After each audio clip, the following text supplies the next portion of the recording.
श्री शिवाय नमस्तु भीम हर हर महादेव। स्वागत है आपका हमारे चैनल सनातन धर्म का संसार पर। दोस्तों, आप सभी लोग जानते हैं कि 8 अप्रैल 2024 को है सोमवती अमावस्या। अब दोस्तों, ये सोमवती अमावस्या कोई साधारण अमावस्या नहीं है। ये अमावस्या वो अमावस्या है जो कि चैत्र महीने में पड़ने वाले चैत्र नवरात्र के पहले जो अमावस्या पड़ती है वो ये सोमवती अमावस्या है। इसीलिए इस सोमवती अमावस्या का बहुत ही बड़ा और विशेष महत्व है और ऐसे मौके बार बार नहीं आते। हर चैत्र नवरात्र के पहले सोमवती अमावस्या नहीं पड़ती, पर इस बार है। इसीलिए आप लोगों के पास एक बहुत बड़ा मौका है जिस मौके का आप लोग फायदा उठा सकते हो और भगवान शिव जी को प्रसन्न कर सकते हो, अपने जीवन से दुख और परेशानियों को दूर कर सकते हो। देखो, अमावस्या का जो दिन होता है ना, वो विशेष रूप से घर की दुहक और परेशानियों को दूर करने का होता है। अगर आप लोग चाहो तो भाई, ये सोमवती अमावस्या का दिन आप लोगों के लिए बहुत अच्छा साबित हो सकता है, क्योंकि इस दिन अगर आप लोग एक दीपक वाला उपाय कर लेते हो तो आप ये समझना, आपके घर में चाहे धन की समस्या चल रही हो, चाहे घर में प्रेम ना हो, चाहे घर में लड़ाई झगड़ा होता हो, चाहे घर ही से जुड़ी हुई या आपके घर परिवार के सदस्यों से जुड़ी हुई किसी भी प्रकार की दुख और परेशानी चल रही है ना, तो ये वाला जो उपाय है ये आपके घर से सारी दुहक और परेशानी को दूर कर देगा और सुख और शांति को आपके घर में लाएगा। अब दोस्तों, इस वाले उपाय को आपको करना कैसे है? उपाय बहुत ही आसान है, पर दोस्तों जो व्यक्ति इस उपाय को समझेगा वही इस उपाय को सही से कर पाएगा और उसी व्यक्ति को इस उपाय को करने का फल मिलेगा। तो सबसे पहली चीज दोस्तों, हम समझते हैं कि ये सोमवती अमावस्या के दिन आप लोगों को इसके उपाय के अलावा और क्या क्या करना चाहिए। सबसे पहली चीज दोस्तों, सोमवती अमावस्या कोई छोटा दिन नहीं होता है। सोमवार के दिन पड़ने वाली अमावस्या को हम सोमवती अमावस्या कहते हैं और ये हर महीने नहीं पड़ती है। बहुत ही महीनों बाद एक अमावस्या आती है, वो भी सोमवती अमावस्या। तो इस दिन दान पुण्य करने का विशेष महत्व होता है। इस दिन पीपल की परिक्रमा करने का विशेष महत्व होता है। इस दिन तुलसी माता की परिक्रमा करने का विशेष महत्व होता है। तो ये तो आप अपने हिसाब से पूजन अर्चना में कर सकते हैं, पर जो विशेष उपाय है कि दुहक और समस्या को दूर करने का, वो एक दीपक वाला उपाय है। जो उपाय से को करने से हमारे घर में अगर हमारे ऊपर पितृदोष भी लगा हुआ है या किसी भी प्रकार का जो ऐसा दोष है जिसकी वजह से आपके घर में दुख और परेशानी आ रही है। वैसे तो दोस्तों, ज्यादातर जो दुहक और परेशानी आती है वो हमारे पितृ की वजह से आती है, क्योंकि हमारे पितृ को खुश नहीं रखते हैं और हमारे पितृ हमसे खुश नहीं रहते हैं। जो पूर्वज हमारे होते हैं वो हमसे खुश नहीं रहते हैं, तो हमारे घर में अपने आप ही जो है दुख और परेशानी आना चालू हो जाती है। तो सोमवती अमावस्या का ही दिन वो होता जिस दिन आप अपने पितृ को प्रसन्न कर सकते हैं और अपने घर की सारी दुहक और परेशानियों को दूर कर सकते हैं। तो आइए दोस्तों, अब हम समझते हैं इस एक दीपक वाले उपाय को आपको कैसे करना है। सोमवती अमावस्या के दिन किस समय करना है और किसको करना है और घर के कितने सदस्यों को करना है। तो सबसे पहली चीज दोस्तों, ये जो एक दीपक वाला उपाय है ये सोमवती अमावस्या के दिन, मतलब जी जो इस बार 8 अप्रैल 2024 सोमवार के दिन पड़ रही है ये अमावस्या। तो इस दिन आप लोगों को इस उपाय को किस समय करना है, सबसे पहले समय सुन लो, क्योंकि बहुत ही ज्यादा बड़ा और विशेष महत्वपूर्ण है।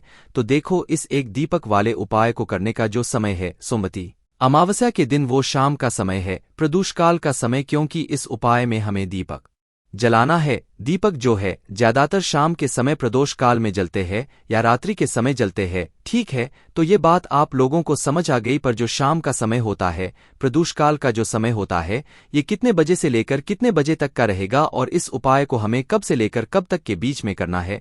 तो देखिए, पंडित जी ने खुद ये बात कही है, हर मौसम में प्रदोष काल का या शाम का समय अलग अलग है। तो आप अपने हिसाब से ऐसा समय चुनिएगा जब शाम हो रही हो और रात होने वाली हो, उसके बीच के समय को हम प्रदोष काल कहते हैं। पर अनुमान से अगर कहे तो भाई, शाम के 6 बजे से लेकर 7 बजे के बीच का जो समय होता है इसे आप प्रदोष काल कह सकते हो। और अगर थोड़ा बहुत लेट हो जाते हो भाई, आप किसी काम पर गए हुए हो, ड्यूटी से लौटे हो या किसी तरह से आप लोग लेट हो गए हो, तो आप 7 या रात 8 बजे तक भी, 7:30 या रात 8 बजे तक भी उपाय को करोगे ना, तो उपाय का आपको फल मिलेगा। पर दोस्तों, उपाय को सही जगह पर जाकर उससे पहले आप लोग ये जानो इस उपाय को करना किसको है। देखो, ये उपाय घर के सभी सदस्यों को करने की बिल्कुल भी जरूरत नहीं है। घर का कोई भी एक बड़ा मुख्य सदस्य इस वाले उपाय को कर सकता है। विशेष रूप से घर की जो बड़ी माताएं बहनें होंगी, उन माताओं बहनों में से कोई भी एक माता बहन इस वाले उपाय को करे, जिससे कि उसके पूरे घर परिवार को इस उपाय को फल मिलेगा। घर के सभी सदस्य को इस उपाय को करने की जरूरत नहीं है। घर की जो बड़ी माताएं बहनें हैं, उनमें से कोई भी एक माता बहना अपने पूरे घर परिवार के लिए इस वाले उपाय को करें। अगर किसी कारणवश घर में माताएं बहनें उपस्थित नहीं हैं या किसी कारणवश वो ये वाला उपाय ना कर पा रही हो तो उनकी जगह पर फिर घर का कोई बड़ा व्यक्ति भी, कि चाहे वो पुरुष ही क्यों ना हो, वह भी इस उपाय को कर सकता है। कोई दिक्कत वाली बात नहीं है। तो अब दोस्तों, आप लोगों को समय भी पता चल गया और ये भी पता चल गया कि इस वाले उपाय को करना किसको है। अब हम ये जानते हैं कि इस वाले उपाय को करने की विधि क्या है, क्योंकि विधि सबसे ज्यादा जरूरी है उपाय को करने के लिए। ना तो यहां से आप लोग बहुत ही ध्यान से सुनिएगा। देखिए, एक दीपक वाला उपाय नाम में ही समझ आता है कि इसमें हमें एक दीपक की आवश्यकता पड़ेगी ही पड़ेगी। पर दोस्तों, यहां पर जो एक दीपक बनेगा ये किस चीज का बनेगा? मिट्टी का बनेगा या आटे का बनेगा? तो देखिए, यहां पर हम आपको बहुत ही आसान शब्दों में बताते हैं। देखिए, अमावस्या का दिन रोज रोज नहीं आता है। सोमवती अमावस्या का दिन भी महीनों बाद आता है। इसलिए इस उपाय में अगर आप लोग एक मिट्टी का दीपक प्रयोग में लेंगे तो वो ज्यादा बेहतर होगा। पहली कोशिश आपकी ये होनी चाहिए कि आपके पास एक नया मिट्टी का दीपक हो, उसके अंदर आप लोग ये वाला उपाय करो। नहीं है नया मिट्टी का दीपक तो जो पुराना दीपक हुआ है भाई, उसको धोकर मतलब उसको साफ करके जो है आप लोग इस मतलब उपाय में प्रयोग कर सकते हो। अगर वो भी नहीं है तो फिर भाई आपके पास एक आखिरी ऑप्शन बचता है, जो कि है यहां पर आटे के दीपक का। तो भाई अपने ही घर में थोड़ा सा आटा लेकर उसे गूंथकर आटे का दीपक बना लेना। वैसे दोस्तों, कोशिश आप यही करना कि मिट्टी का दीपक लेना, इसमें आप आटे का दीपक मत लेना। पर अगर किसी कारणवश आपने पूरी कोशिश करी नहीं भी ले पाया आप लोग मिट्टी का दीपक उस जगह पर फिर आप लोग आटे का दीपक आखिरी में लेना। अगर आप किसी भी तरह का मिट्टी का दीपक ना मिल पाया हो तो दीपक आप लोग इस उपाय में प्रयोग करना, तो उस आटे को अलग से गूंद कर ही लेना और एक मीडियम साइज का आटे का दीपक आप लोग तैयार कर लेना। अब ये दीपक तो आप तैयार कर लिए, इसके बाद में इसके अंदर बत्ती कौन सी रखा है कि ये बहुत जरूरी बात है और लोग इसमें बहुत ज्यादा गलतियां करते हैं इस उपाय को करने में। तो देखो, भगवान शिव जी के लिए हमेशा गोलबत्ती का प्रयोग किया जाता है, पर जो पितरी होते हैं, हमारे जो पितरी होते हैं, इनके लिए हमेशा लंबी बत्ती का प्रयोग किया जाता है। ये बात आज से ही ध्यान में रख लो और इस दीपक के अंदर भी लंबी बत्ती रखाएगी, गोल नहीं रखाएगी। इस बात को ध्यान से सुन लेना। अगर आपने गोल बत्ती इस दीपक के अंदर रख दी और उपाय किया तो भी उपाय का फल आपको मिलेगा ही नहीं। इसलिए इस वाले दीपक के अंदर लंबी बत्ती रखना। लंबी बत्ती जो आप लोग रखोगे वो बाजार से बनी हुई नहीं, अपने हाथ से बनी हुई रखोगे। आपके घर में रुई होगी, उस रुई को थोड़ा सा लेकर उसके हाथ उस अपने ही हाथों से एक लंबी बत्ती बनाकर तैयार करके फिर आपको अपने दीपक के अंदर रखना है। पर क्या बाजार की नहीं रख सकते? रख सकते हो। पर अगर आप सच में अपने पितरी को प्रसन्न करना चाहते हो, अपने घर से दुख और को दूर करना चाहते हो, तो आप लोगों को अपने हाथ से बनी हुई लंबी बत्ती का जो है प्रयोग करना चाहिए। बाजार की भी ले सकते हो, कोई दिक्कत वाली बात नहीं है। अब इसके अंदर क्या चीज डालोगे? तो देखो, हम आपसे अभी भी कह रहे हैं कि भाई ये जो दिन है सोमवती अमावस्या का, ये बार बार नहीं आता है।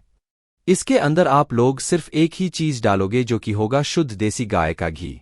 हम आपको हर वीडियो में बता देते हैं, शुद्ध देसी गाय का घी आप लोग अपने घर में थोड़ा सा जरूर रखा करो। ये हमेशा का आपके कार्यों में प्रयोग में आता है और इसको घर में रखने से घर में शुभ संपदा और धन समृद्धि भी रहती है। तो आपको क्या करना है, थोड़ा सा शुद्ध देसी गाय का घी इतना खाना है कि वह दीपक कुछ समय तक जलता रहे। इस बात का आप लोगों को ध्यान रखना है। तो शुद्ध देसी गाय का घी आप लोगों को अपने दीपक के अंदर डाल लेना है। कोशिश करना फुल ज्यादा से ज्यादा घी का मतलब उसके अंदर आप लोग घी डाल सको और ज्यादा से ज्यादा देर तक वह दीपक जल सके। जैसे ही दीपक तैयार होता है, अब आपका यह दीपक तो तैयार हो चुका है। अब आपका जैसे ही शाम का समय होता है, तो शाम के समय से कुछ समय पहले ही उपाय को करने की तैयारी शुरू कर देना है। शाम के 6 बजे से लेकर 7 बजे के बीच में, या रात 7:30, शाम 7:30 या रात तक भी अगर उपाय करोगे तो भी कोई दिक्कत वाली बात नहीं है, आपका उपाय काम कर जाएगा। तो देखिए, जैसे ही अब शाम का समय होता है, आपके उपाय को करने का समय हो जाता है, तो भाई आपको शुद्धता का विशेष रूप से ध्यान रखना है।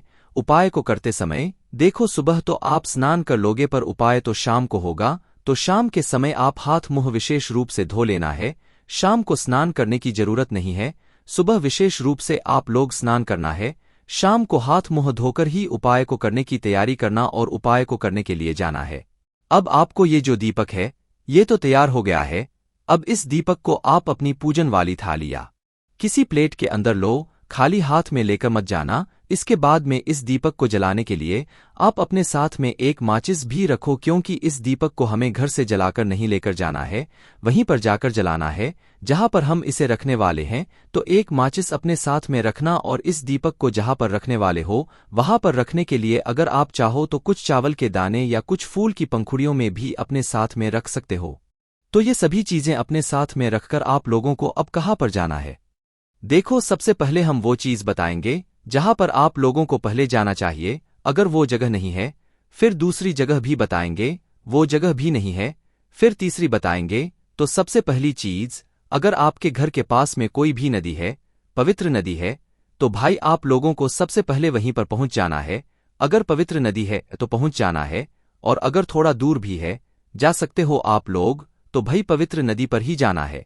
और अगर नदी नहीं है तो भाई आपके घर के पास में कोई भी बावड़ी या कुआं होगा, तो भाई आप लोग वहां पर भी जा सकते हो। अगर कुआं नहीं भी है तो कोई भी सरोवर या तालाब होगा आपके घर के पास में, तो आप वहां पर भी जा सकते हो। हमने आपको 3 ऑप्शंस दिए हैं, किसी भी एक ऑप्शन पर आप लोगों को चुना है और किसी एक जगह पर जाकर ही ये वाला उपाय करना है।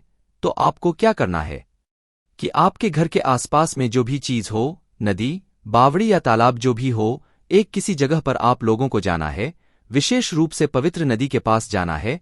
और वहां पर जाकर क्या करना है, बैठना है। बैठने के बाद ध्यान रखना है, इस दीपक को हमें जो है जल के अंदर प्रवाहित नहीं करना है। इस दीपक को हमें वहीं पर घाट पर रखना है। चाहे नदी, पवित्र नदी के पास भी गए हुए होंगे तो भाई वहां पर भी एक घाट बना हुआ होगा, कुएं पर भी गए होंगे तो वहां पर भी एक अच्छी सी जगह होगी, तालाब या सरोवर पर गए होंगे तो भाई वहां पर भी एक अच्छी सी जगह बनी जहां पर आप इस दीपक को रख सकते हो। तो एक अच्छी सी जगह देखकर या घाट देखकर वहां पर बैठ जाना और बैठने के बाद अपना वह दीपक निकाल लेना। दीपक निकालने के बाद जो है अपनी ही पूजन वाली थाली के अंदर ही पहले इस दीपक को आप लोग जला लेना। दीपक जैसे ही आप लोग जला लेते हो तो दीपक जलाने के बाद आप सबसे पहले आप जहां पर भी बैठे हो, पवित्र नदी के पास में या कुएं, बावड़ी के पास में या तालाब सरोवर के पास में, आप दक्षिण दिशा देख लेना। दक्षिण दिशा का विशेष रूप से ध्यान रखना, क्योंकि इस दीपक को हमें दक्षिण बाती का मुख करके ही रखना है। अपने साथ में मोबाइल लेकर जाना, मोबाइल में चेक करना दक्षिण दिशा किस तरफ होती है, या पहले से पता करके जाना, किसी से पूछ लेना कि दक्षिण दिशा किस तरफ होती है। तो उसी दक्षिण दिशा को देखकर आपने जिस तरफ से इस दीपक की बत्ती को जलाया हुआ है, क्योंकि लंबी बत्ती एक तरफ से किसी तरफ से जल रही होगी, तो भाई उस बत्ती का जो मुख है वो आपको दक्षिण दिशा की तरफ करके भगवान शिव जी का नाम लेते हुए और अपने पितरों के नाम का स्मरण करते हुए इस दीपक को आप लोगों को दक्षिण दिशा की बाती का मुख करके रख देना है। अब चाहे आप इस दीपक को पवित्र नदी के घाट पर रख रहे हो, चाहे आप बावड़ी या तालाब के पास में रख रहे हो, सरोवर के पास में रख रहे हो, आपको बाती मुख दक्षिण दिशा की तरफ करके ही रखना है। अपने पितरों का स्मरण करते हुए, भगवान शिव जी के नाम का स्मरण करते हुए इस दीपक को रखने के बाद आपको अपने पितरों से और भगवान शिव जी से प्रार्थना करना है कि आपके घर में जितनी भी तरह की दुख और परेशानी आ रही है वो उनसे आपको छुटकारा दिला दें और आपके ऊपर अपना आशीर्वाद सदैव बनाए रखें। ऐसी आपको प्रार्थना भी जरूर कर लेनी है। फिर आपको वहां से उठ जाना है और भगवान से प्रार्थना करके अपने घर पर वापस आ जाना है। ठीक है, बस यहां पर ये वाला उपाय पूरा हो जाता है। अगर आपके घर के आसपास ना नदी है, ना बावड़ी है, ना तालाब है, ना कुआं है, ना सरोवर है, ना कुछ भी नहीं है, तो भाई उस जगह पर भी आप लोग और ऑप्शन है जो कि हम आपको बता रहे हैं। अगर ये सब चीजें भी आपके घर के आसपास नहीं, आपने पूरी कोशिश करी, तो फिर उसके बाद में आप लोग इस दीपक को लेकर किसी भी बेलपत्री के पेड़ के नीचे जा सकते हो, या किसी भी पीपल के पेड़ के नीचे जा सकते हो, या किसी भी आंवले के पेड़ के नीचे जा सकते हो, या किसी भी शमी के पेड़ के नीचे जा सकते हो, या हमने आपको और ऑप्शन बता दिए हैं। इन चारों वृक्षों में से किसी भी एक वृक्ष के नीचे भी जाकर आप लोग ये वाला उपाय कर सकते हो। बस ध्यान इस बात का रखना है, ये सभी वृक्ष बड़े होने चाहिए। किसी भी एक वृक्ष के नीचे जाकर आप लोगों को ये वाला उपाय करना है और बस दक्षिण दिशा को देखकर दक्षिण बातिका मुखर के को जलाकर वहां पर भगवान शिव जी का नाम लेते हुए अपने पितरों का स्मरण करते हुए भगवान से प्रार्थना कर लेना और आपका ये वाला उपाय पूरा हो जाता है। अब दोस्तों, ऐसी माताएं बहनें जो कि भाई अपने घर से बाहर ही नहीं निकल सकती हैं, ना वृक्षों के नीचे चल सकती हैं, ना पवित्र नदी, ना बावड़ी, ना तालाब, कहीं पर भी नहीं जा सकती, तो भाई उनके लिए एक सबसे आसान तरीका है, वो अपने घर ही में जो रसोई घर होता है, रसोईघर में जहां पर पीने के पानी वाला स्थान है, वहां पर आ जाएं और पीने के पानी वाले स्थान के पास में दक्षिण दिशा देख लें। दक्षिण दिशा देखकर उस बाती को जलाकर मतलब उस दीपक को जलाकर उस अपने रसोई घर में पीने के पानी वाले स्थान के इस दीपक को आप लोग रख दें और भगवान से प्रार्थना करें, अपने पितरों का इस्तेमाल करें। निश्चित ही आपकी घर में जितनी भी तरह की दुख और परेशानी चल रही होंगी वो बहुत जल्द दूर होना शुरू हो जाएंगी। पर पहले आपको कोशिश यही होनी चाहिए कि नदी, पावड़ी या तालाब में लें। वो ना मिले तो फिर आपके पास वृक्षों के ऑप्शन है, वो भी ना मिले तो फिर आप अपने घर की रसोई घर में पीने के परिंदे के पास में ये वाला उपाय कर सकते हो। इस उपाय करने के बाद आपको सुधार जरूर देखने को मिलेगा, आपके घर में सुख और शांति आएगी और जितनी प्रकार की दुख और समस्या होगी वो भी दूर होना शुरू हो जाएगी। बाकी दोस्तों, इस उपाय करने में अगर आपको कोई भी दिक्कत समस्या आती है तो कमेंट करके पूछ सकते हैं। श्री शिवाय नमस्तु भीम, हर हर महादेव।